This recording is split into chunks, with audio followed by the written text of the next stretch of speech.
Well, you can still practice and On the paint it landscape again. on this side.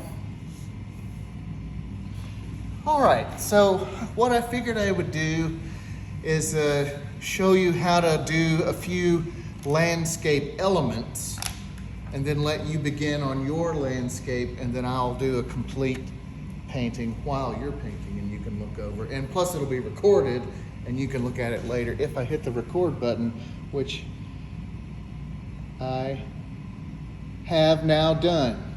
Now it's recording. All right.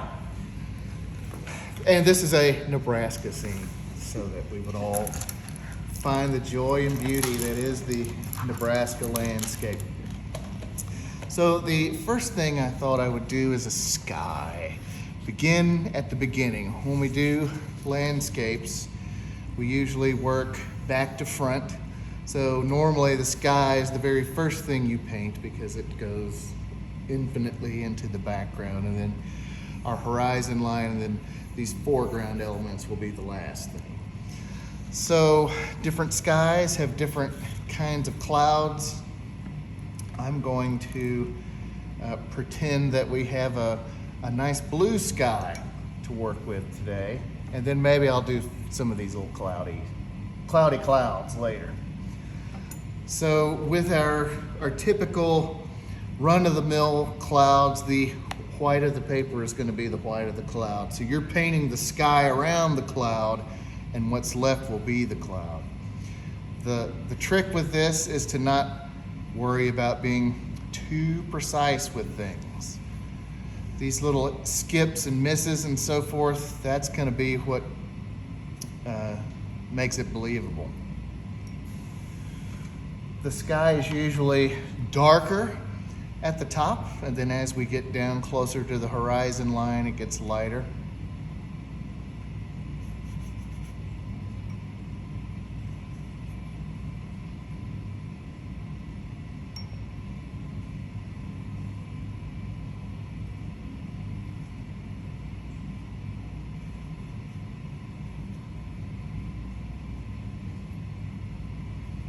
So then I would just carry that on down. Really light. Then if you want to go back into this and add a few little shadows on the bottom edge. You see how these clouds here are darker on the bottom. That's nice. And then, you can break this up a little bit too.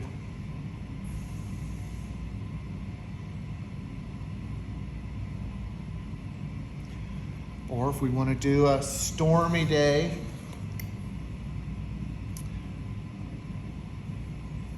it's a little more complex because we want to layer on top of each other. So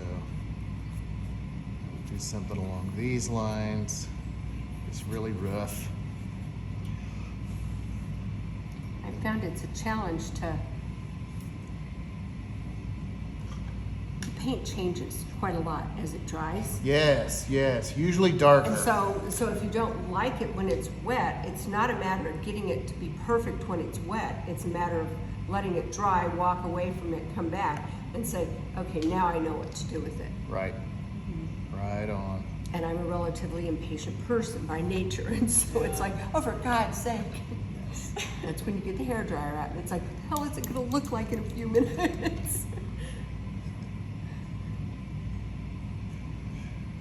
The darker your shadows are, that implies a brighter light source. It also implies a stormier sky. So these are all things to consider. I usually don't put too much time into the sky because it's going to be in the background. So there's a couple of options for clouds. The next thing I will show you is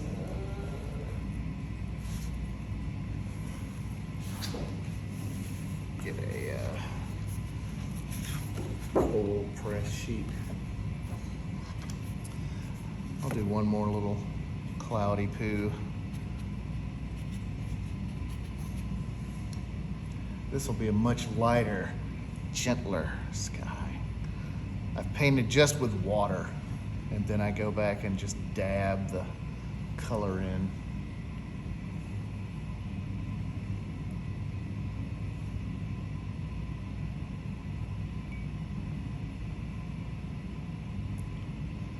So they can be as intense or as subtle as you want.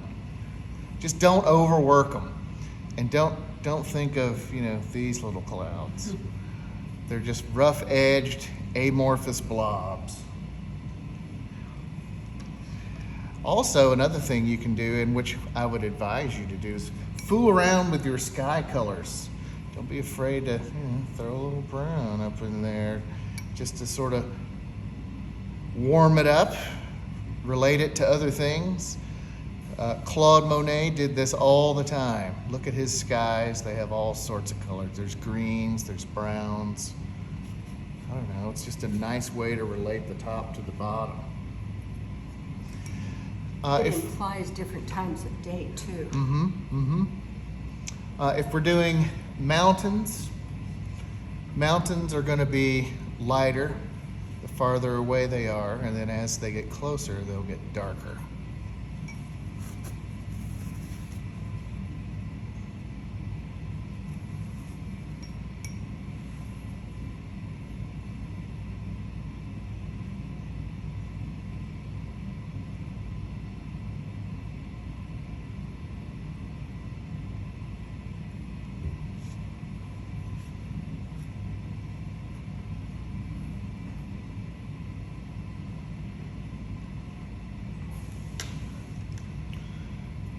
Sometimes if you're painting mountains that are super dark, you might see little trees along the tree line on the top. I usually just imply those without trying to paint every single branch.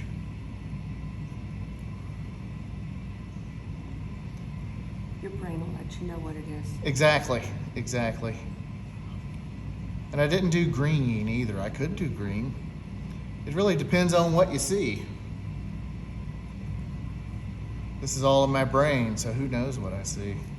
Right now there's a lot of burnt stuff out there, so brown would be appropriate. These are fir trees, so they have the fir tree shape. Right. And I could let that go and it'll eventually bleed and even out. But if I don't want it to go down too far, you can go back in and pull some of that back out.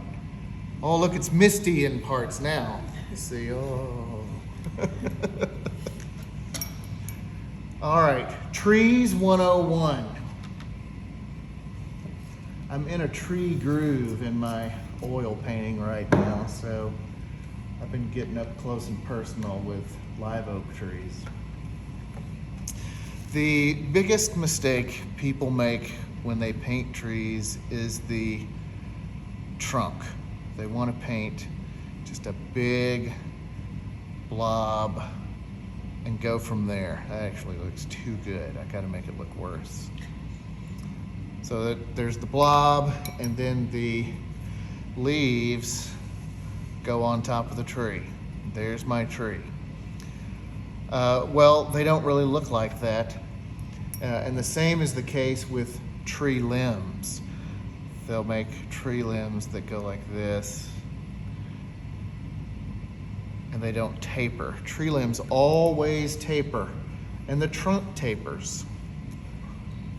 If we're at the bottom, our tree will start off thin and gradually get thicker as we go down. And I like to break these lines up a little bit too, because it shows a little bit of texture on the bark and that sort of thing. And then for the limbs, again, they taper, they get thicker the closer they get to the main trunk.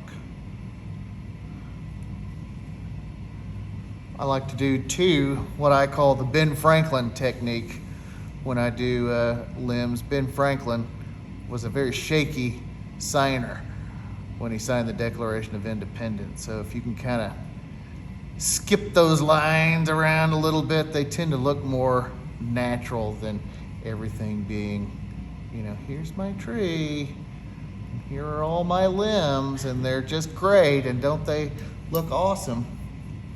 Nature is wild, so you gotta kind of go along with that. And different tree limbs have different characteristics. Some are gnarlier than others. Some weeping willows, pine trees have straighter limbs. And of course, this is a winter tree because there's no leaves on it.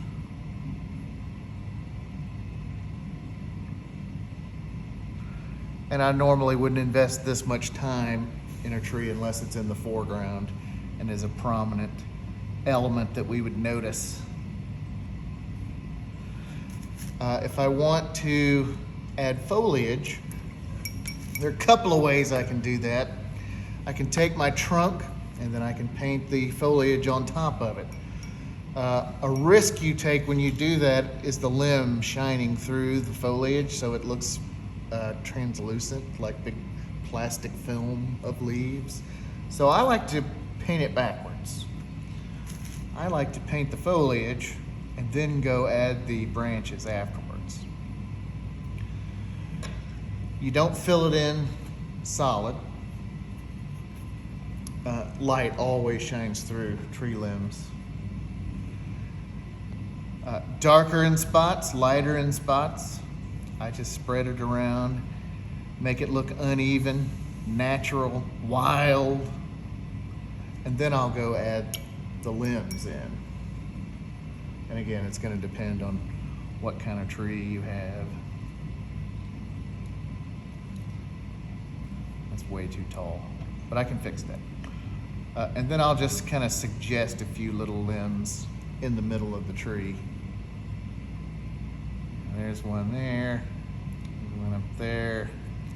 And if they touch the green or the foliage, that's okay, because then it kind of merges those colors and makes it look more accurate.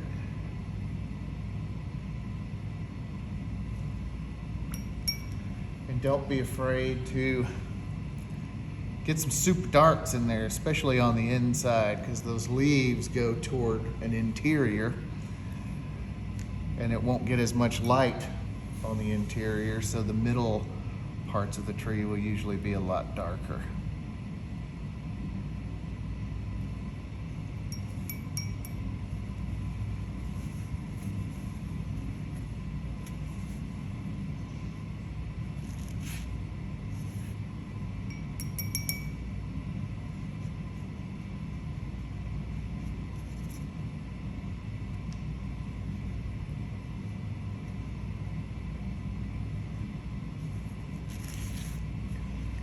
Then we can do fir trees, which are fun too.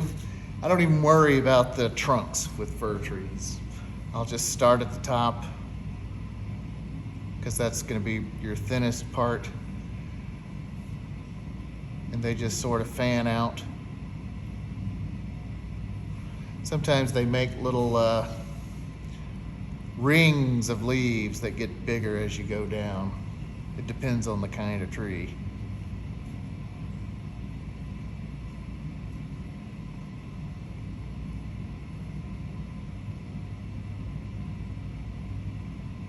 And then really the only place you will see the trunk is going to be in the middle.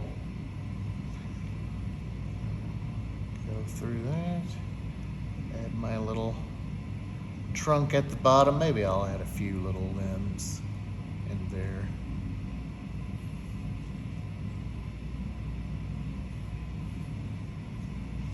And if they're super far away, like these guys, or if they're in a group, you won't see any detail at all. They're just sort of rough little triangular shapes way off in the distance.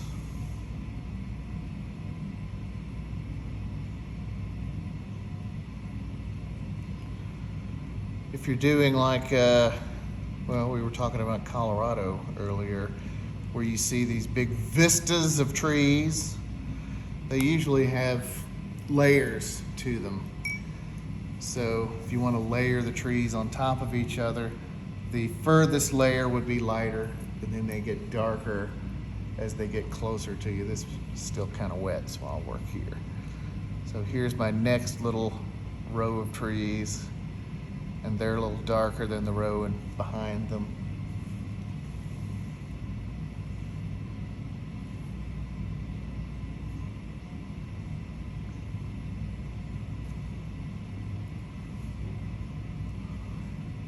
And don't be afraid to fool around with colors here either. You can throw some blue in. It looks nice, especially if it's a time of day. If you get that cool of the morning or something like that, you'll get these blue trees.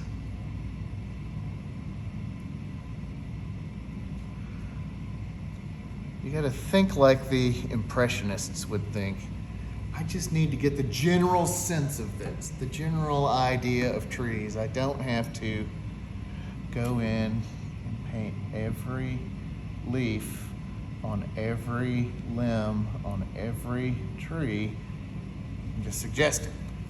Boom, that's a group of leaves. Let's see, how about grass? Grass is always fun. Again, we just have to suggest grass. We don't have to paint every single blade of grass. I'm getting yellow because I've got yellow here. So here's a field of grass. And I'm just gonna add a little secondary color. See how I'm holding my brush too? You don't have to always hold your brush thusly or draw like a pencil. You can roll that guy around and get all sorts of cool textural shapes. The less control you have, I don't know, I think it looks more interesting, more energetic.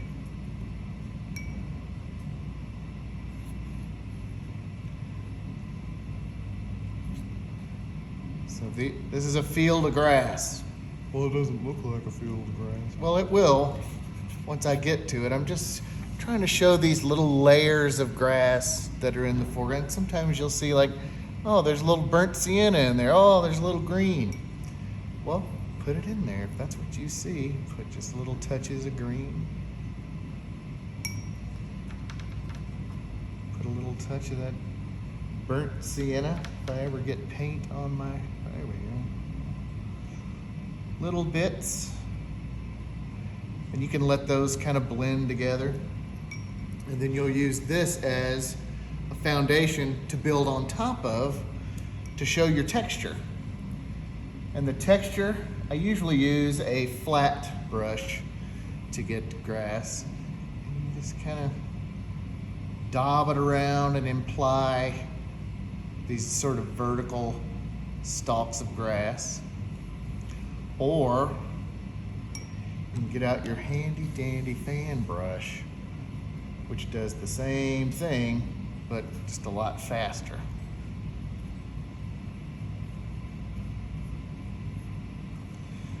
Don't make all your grass exactly the same height. Break it up. Some of it's longer, some of it goes that way, some of it goes the other way. And I always paint from the ground up for the grass because the leaves taper. If you go the opposite way, it just looks funny. And then you just keep layering that, layer upon layer upon layer. Break up your colors, do different colors. If it's still too wet.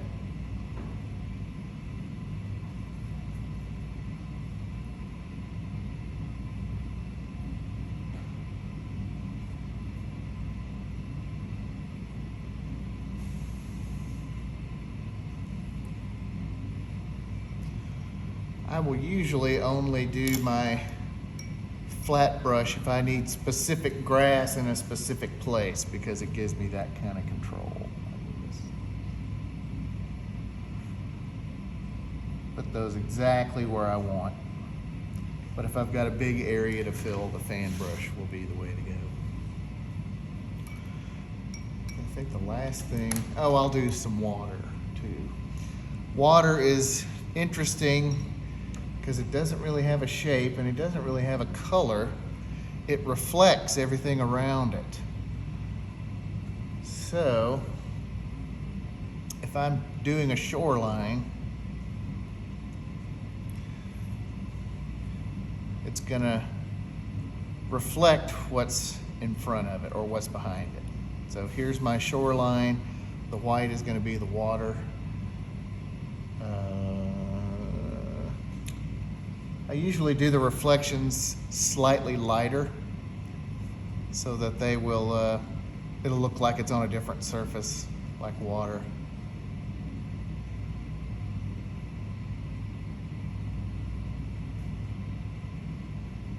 And then as you get down into the waves, ripples, and so forth, they're always going to be horizontal lines. You don't want to just fill in a space with a solid color unless you're going to go back over it and add these little wavy lines. And sometimes, if it's a windy day, sometimes the lines won't be perfectly horizontal. They'll peak and crest and do all sorts of things. They'll also be bigger the closer they are to you. And then as they recede, they'll get tinier, tinier, tinier. And then you won't even see the difference in them at all as you get to the top. And if they overlap, that's okay. If you've got something back here that's orange, make sure you put little touches of orange down there so it reflects what's behind it. We'll do a quick little sun.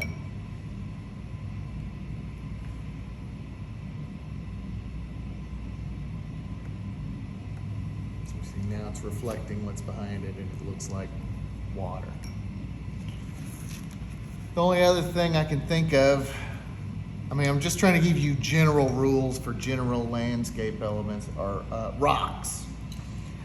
So rocks have a light source, and if you can remember, always keep your light source in mind with a landscape. It's somewhat harder to do with an overcast sky because the light is diffused over everything, but in general terms, if this is my light source, and this is my rock, the right side of the rock, my right, will be darker than the left side of the rock.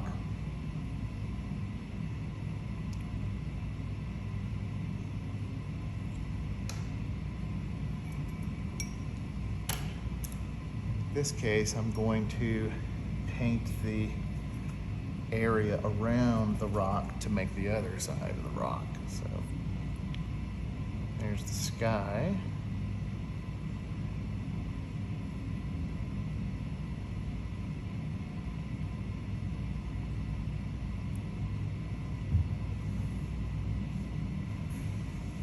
Here are my rocks. See how they're only dark on one side and the light comes in on the other side?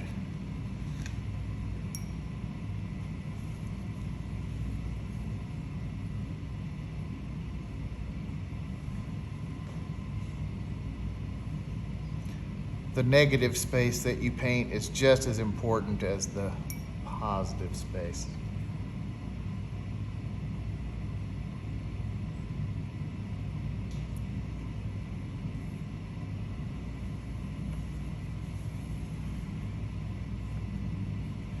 Now I've got a nice rocky shoreline or something like that. I don't have to give every detail.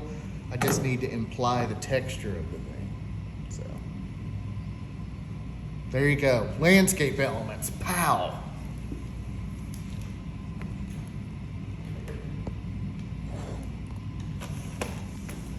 If it'll